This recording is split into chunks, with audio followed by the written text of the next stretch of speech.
Dear students, आज हमारे सामने एक क्वेश्चन लिखा हुआ है।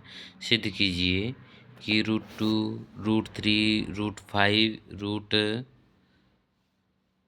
√7, √6 ये क्वेश्चन जो लिखा हुआ है, इनमें से किसी एक को जो है बोर्ड एग्जाम में पूछ दिया जाता है। जैसे क्वेश्चन है, सिद्ध कीजिए कि √2 एक अपरिमेय संख्या। ये क्वेश्चन बहुत बार बोर्ड के एग्जाम में पूछा हुआ है। इस क्वेश्चन को सॉल्व करने के लिए हम क्या करेंगे, कंट्राडिक्शन मेथड एक होता है जिसमें हम अपरिमेय को परिमेय संख्या पहले मान लेंगे। तो सबसे पहले हमारे पास हमने इसका हल शुरू किया है।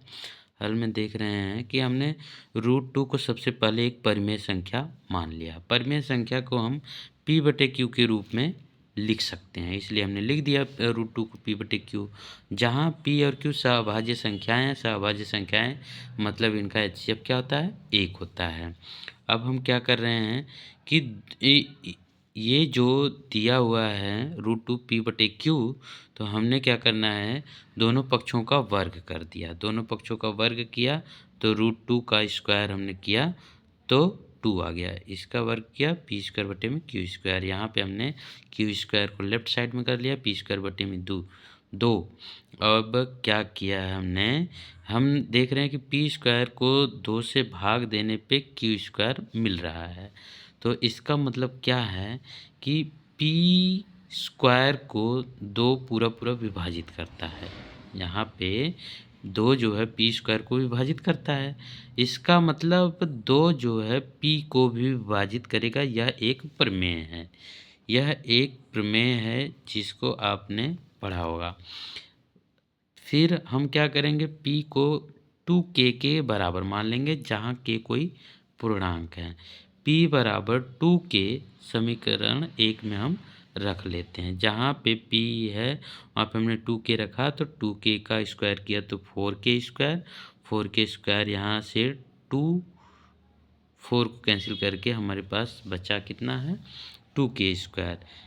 2k²। इसके बाद हम देख रहे हैं हमारे पास k² का मान q²/2 आ गया। फिर यहाँ पे हम देख रहे हैं कि 2q² को विभाजित कर रहा है, मतलब 2q को भी विभाजित करेगा प्रमेय से। फिर हमने देखा कि 2 जो है p और q दोनों को विभाजित कर रहा है। इसका मतलब जो HCF है इसका 2 आ गया। लेकिन हमने तो शुरुआत में ही ये मान लिया था कि इस p और q का HCF 1 है। इससे तो विरोधाभास प्रकट हो गया। तो हमने लिखा, परंतु इससे विरोधाभास प्रकट होता है कि p और q में 1 के अतिरिक्त कोई उभयनिष्ठ गुणनखंड नहीं है। इसलिए हमारी परिकल्पना जो है वो क्या हो गई, गलत।